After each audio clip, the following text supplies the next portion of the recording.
Hey there, Joe Braun of the DCS Mech Warriors. In this video, we're going to use the Rev Blinkin Controller to control some LED lights for our robot. Let me go ahead and switch over to my screen and we'll get started. So just as in previous videos, we're going to go ahead and open up some things that we've created before. So I'm going to open Team Code and then Java. In this instance, we're going to start with a brand new op mode. So I'm going to go back to the very first video that we created where we created a basic teleop structure, and I'm going to actually copy this. So I'm going to go to copy and then go down to YouTube and paste. And then what I'm going to do is change the name to, let's just call this one Blinkin, because we're going to be using the Blinkin controller. And so now inside our folder, we have a basic op mode that we're then going to edit to add our LED lights. So let me go ahead and open our notes for that. So I'm going to move that down just like in previous videos and collapse our side menu here. So these are my notes that I will be walking through to build this op mode up top. So hopefully you can follow along on your version of Android Studio. So before I get started, let me go over some resources that I have noted here. First of all, the user manual for the Blinkin hardware controller is this link right here. And actually, I didn't open those ahead of time, so you can control click on those.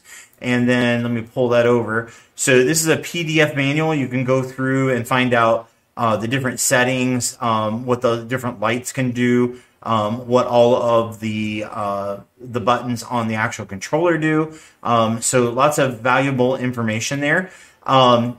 Rev themselves also put out a YouTube video, so I'm going to control click on that also. There we go. Looks like maybe I already had that one open. But this video right here will be linked inside our description of this video so that you can take a look at that. And then also we're using the 5-volt addressable LEDs.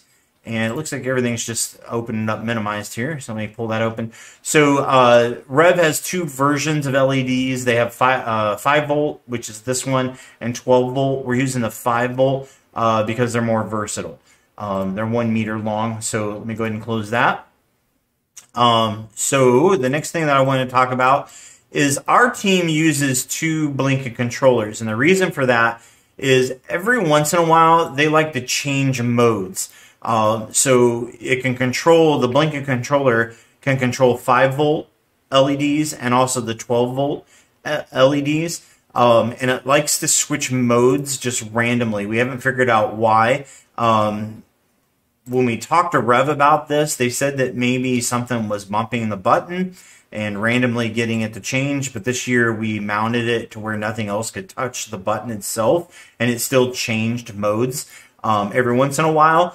So we just use two Blinkin controllers. We use one off of our control hub and one off of our expansion hub, and that way one of them always works. When they switch modes, basically the lights turn off. They're in black mode at that point, so they're not getting any power to them. So it doesn't really cause any problems if you have two. It's not sending mixed messages or different color schemes. If it changes modes, they're just off.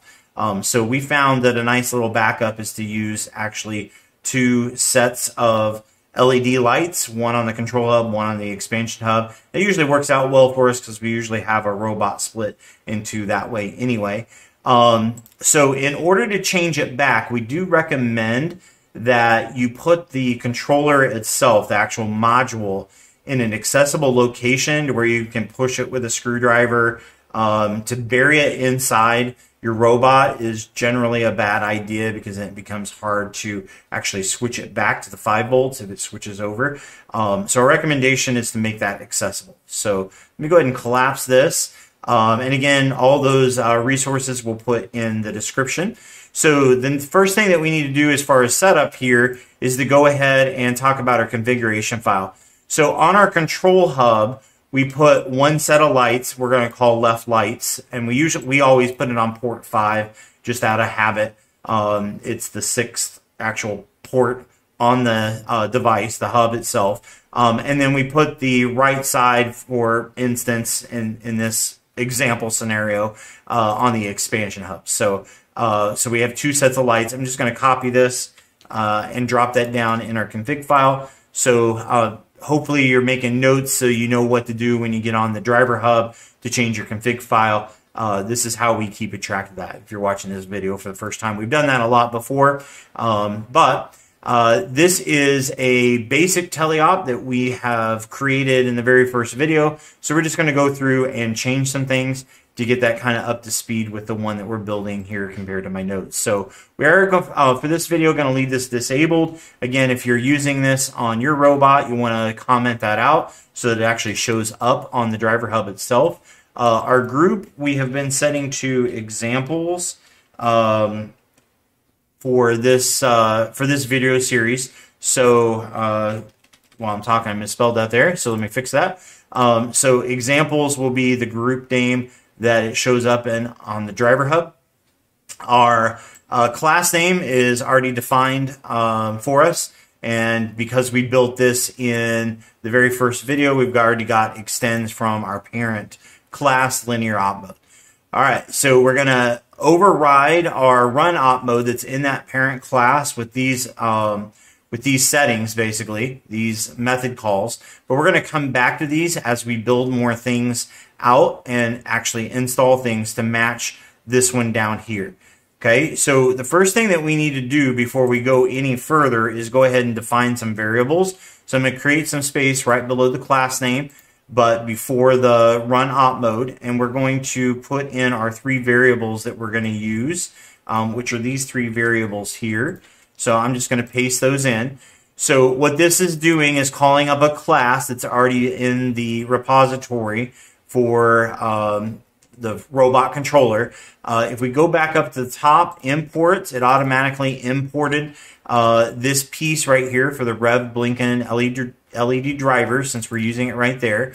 And then we are, instead of doing two separate lines for our variables here, we're stacking these or chaining these together. So if you wanted to, you could, I'm pushing Control D on my keyboard. You can go ahead and do it the longer way. Yours would look something like, actually I did left, so I'll just do right up here because I'm going to undo it here in a second. So you could do your right and your left on separate lines, but I'm going to push Control Z. And since I am using the same class, or sometimes we use primitive types, you can do the same thing with primitive types. You can stack these or chain them together with just a comma because it's going to be using the same class, have the same settings.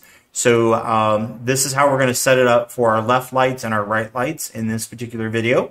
And then we're going to, I think for the first time, use a Boolean statement. Now this is a little bit of overkill. Again, I use these lessons in my classroom to basically teach kids ideas, to give them ideas of how to use code in different ways. And in this particular video, this Boolean statement is a little bit of overkill, but again, trying to teach ideas so that they can use them later for different things. So we're going to create a Boolean, a true-false statement, with Blinkin timer, and you'll see how we use that in a minute. But we're going to set that to false in the beginning, and then we're going to set an int, so that's our primitive type integer for Blinkin delay, and set that to 2000 milliseconds, which is 2 seconds. Okay, so we're going to use those three variables in just a second. I do have a note right here that we don't recommend using sleep or thread sleep during teleop. Now we're going to use this during the init phase, and that's usually okay. But again, we don't usually recommend using a sleep during specifically your teleop when you're moving your drivetrain, because you'll lose control when the thread goes to sleep because it's not updating your commands. So those are the variables we're going to use. And then we need to create the hardware. So we're going to create a hardware map for our Blinkin controller. So on this one, I can't remember what I called it. So we're going to call the init lights. So init lights, and that's a function or a method call. And it's red because I haven't actually created this function. So what I'm going to do is just copy this and put an enter. And then this function down here, we're going to call init lights, and then remove this particular line because I don't want to repeat that.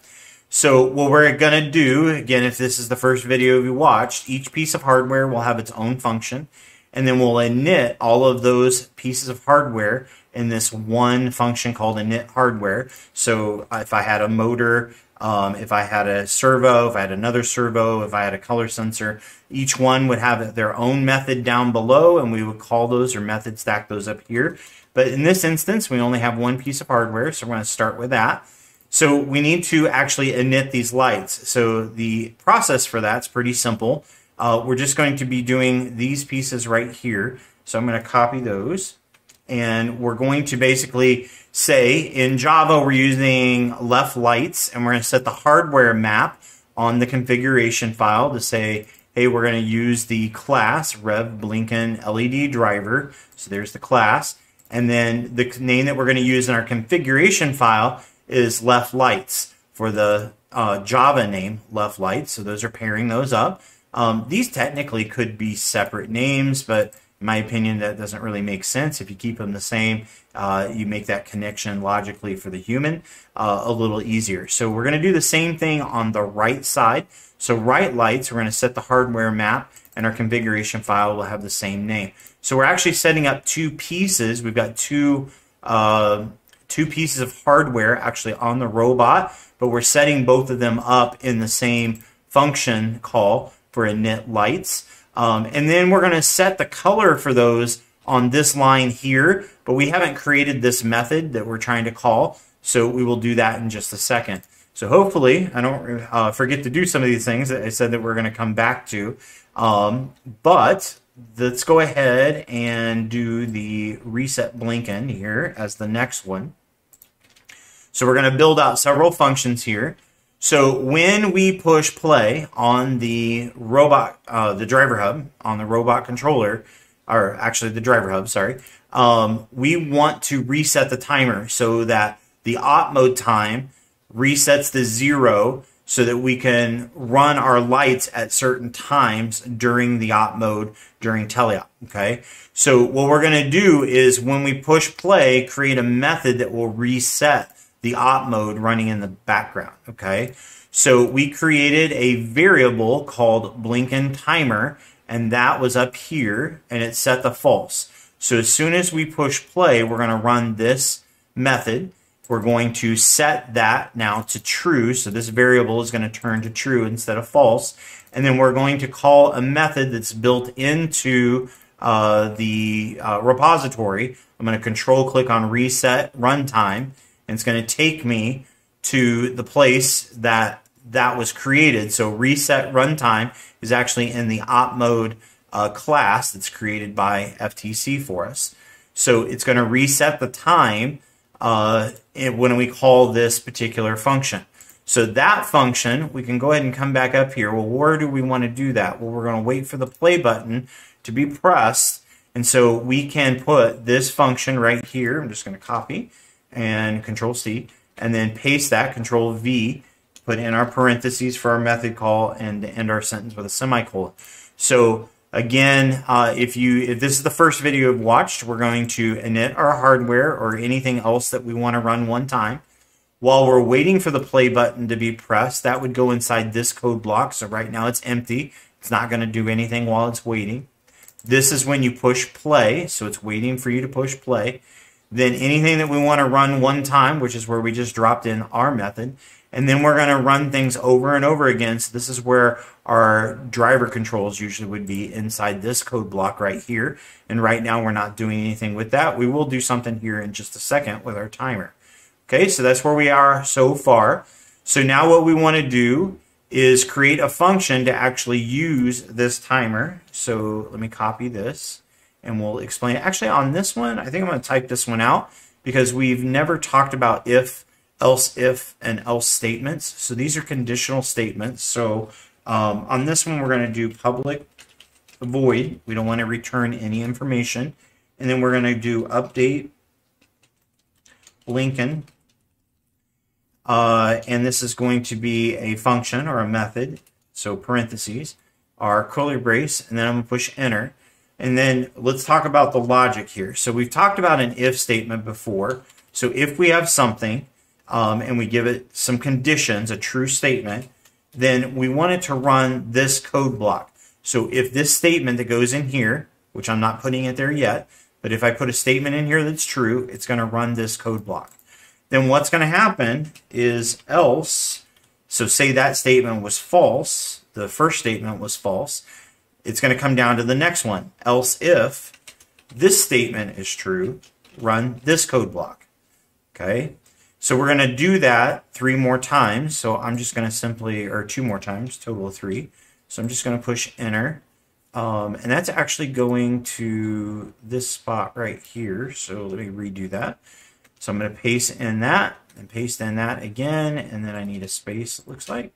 Okay, so if this statement is true, run this code block.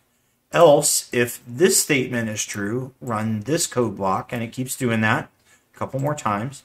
And then else, so if all those previous statements are true, then it's going to run, there's no true or false statement here, it's going to run this code block at the end. So if this is true, run this. If this is true, run this. And on down, gets to this statement. None of these statements were true, so it's going to run this code block no matter what.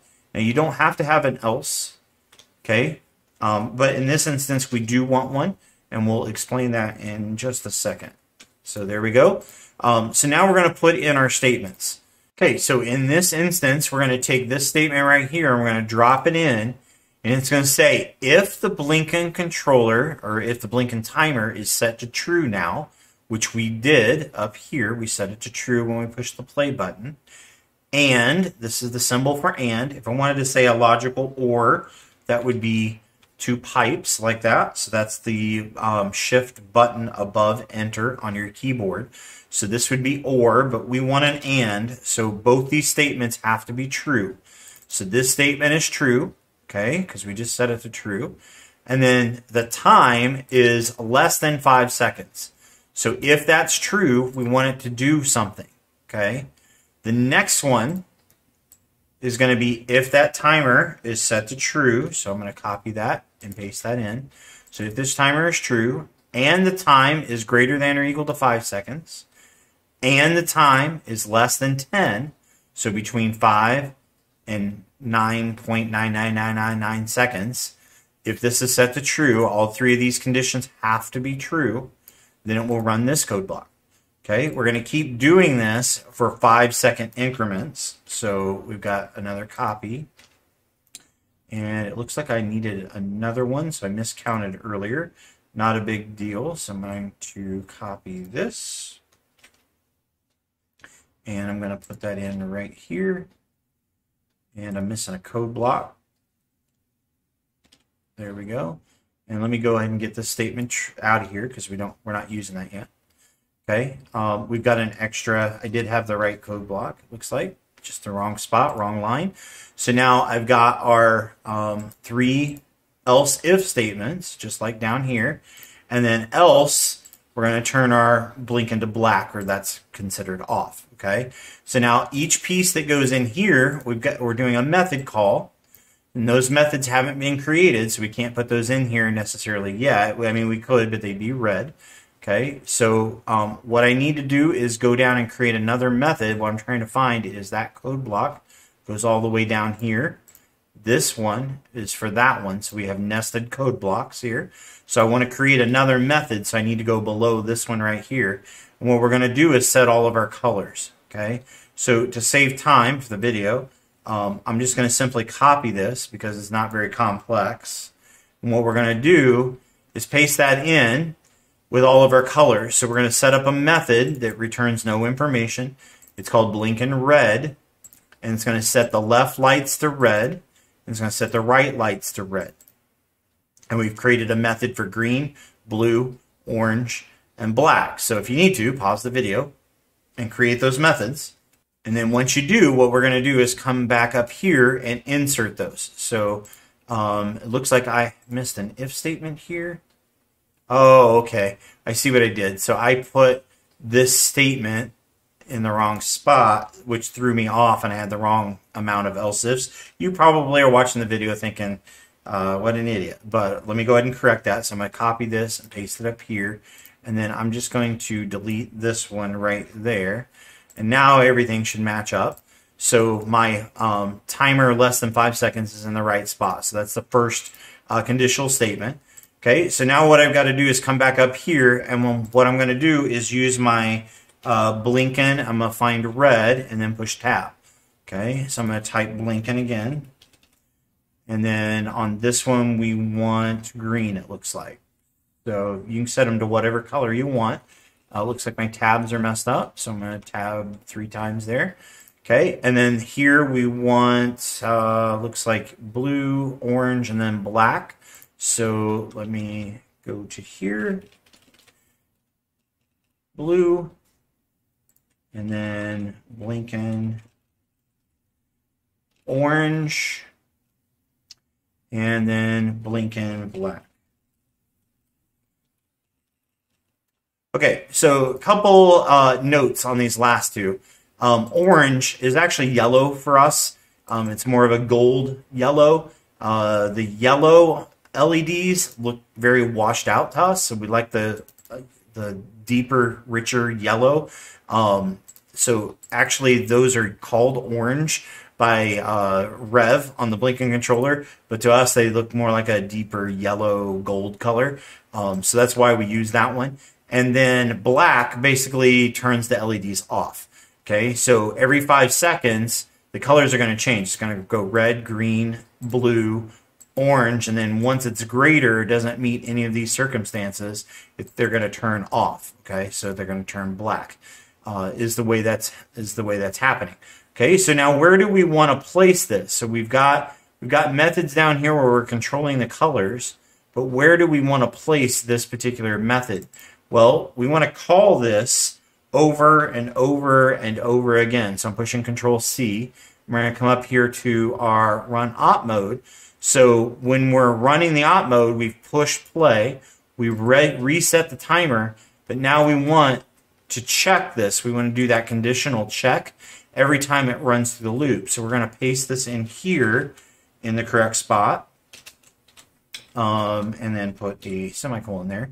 Okay, so every time it runs through this loop, it's going to do that validation check, these conditional statements down here. Went too far. There we go. And then change the color of the LEDs to the appropriate color if it meets all the conditions for each statement. Okay, so that's where we would want that. We've got our reset. We've got our Blinkin. We've got our init lights.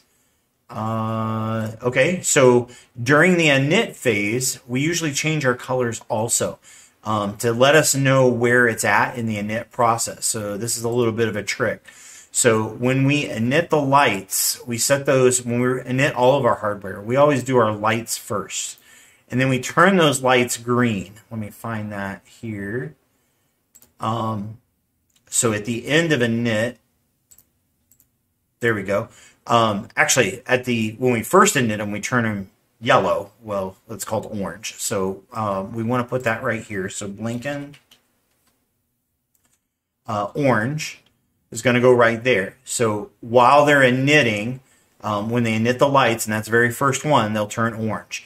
And then we go through and we init our motors, we init our servos, we init all of our sensors. And then at the end, we turn the lights to green. So init, not init, Blinkin, green. So while it's doing the setup process, they're yellow, and when it's done, the lights turn green to let us know it's ready. So to simulate setting up other pieces of hardware, what we're going to use is a timer here. And sometimes, like if you're initting a gyro, maybe you want to give it time to calibrate, and you would want to use a thread sleep during an init phase, and that's fine in init, again, like we talked about in the beginning of the video. But for now, we don't have other pieces of hardware, so we're just going to use a thread sleep here to set this up. So thread sleep, and then we're going to use our Blinkin delay variable that we created. So thread tab dot sleep, and then parentheses, and then how many seconds. Well, we've created a variable for that, which is the right way to do that. So I'm going to tab on Blinkin delay, and then put our semicolon, and everything should go we've got a red error, and I'm not for sure why. Let me just copy this real quick. I don't think I misspelled anything. And it does it there too. I don't know why it's doing it here and not doing it here, but what you can do, since we're doing everything all in one class, is we can just drop it down to sleep. It doesn't need the thread part. So if you run into that error, you can just do sleep. So when we build things for our competition robot, we've got a utility class where we're calling things from another class. And so we have to do thread sleep, but it looks like, I'm not sure why it's not turning up an error here. That was an accident, Control Z. It's not giving an error here, but it is up there. You can see that obviously on the screen. But if that happens to you, just drop it down to sleep and it should be fine. Okay, so we init our lights. They turn orange or yellow. And then we are sleeping for 2 seconds, and then they'll turn green just to simulate other things being set up so that we can visually, as a human, see it go through that process of changing colors. And so now when it runs this init hardware, it's going to init the lights, it's going to turn them orange, it's going to wait 2 seconds, and then it's going to turn green. So like I said in the beginning of the video, some of these things are overkill. For instance, also the Blinkin true-false statement, want to basically just use a Boolean statement to also be able to talk about these and statements down here. Again, remember this is a classroom lesson that we use, so maybe not everything here would apply to you setting up a competition robot, but again, this is for my kids in a classroom. So lots of different ideas that they can take and use in other places. So I think other than telemetry, we have everything set up that we need. So I'm going to come down here and output some telemetry to our driver hub. So that's our telemetry is always at the bottom. So I'm going to copy this, and our telemetry for this one is pretty simple. So we're just going to do time telemetry, and we're going to pull up the variable time. Again, you can control click on that to find out where that's defined. It's defined in op mode as a variable right there. So I'm going to close that. So we're going to pull up this variable that when we reset it up here, so we reset the runtime, this is going to set back to 0 and then start ticking up. Well, we can display that on the driver hub to show where it's at. So at 5 seconds, it should change colors. Okay, at 10 seconds, it should change colors. So we'd be able to watch the timer and see that everything's coinciding with the correct timing. Just to make sure everything else is set up right, it's a good troubleshooting measure. Okay, so let me glance over my notes real quick. I think we've got everything. If I missed anything as you look at that, throw it down in the comments. Definitely want to update those. We plan to do these videos every year, so we will definitely update it in the next video if we miss something. But what I want to do real quick is take a look at our next lesson. So it looks like we'll be talking about the gyro or the IMU in the next lesson. So if you're interested in that, stay tuned. Otherwise, have a great day, and we'll catch you in the next video. Okay, bye-bye.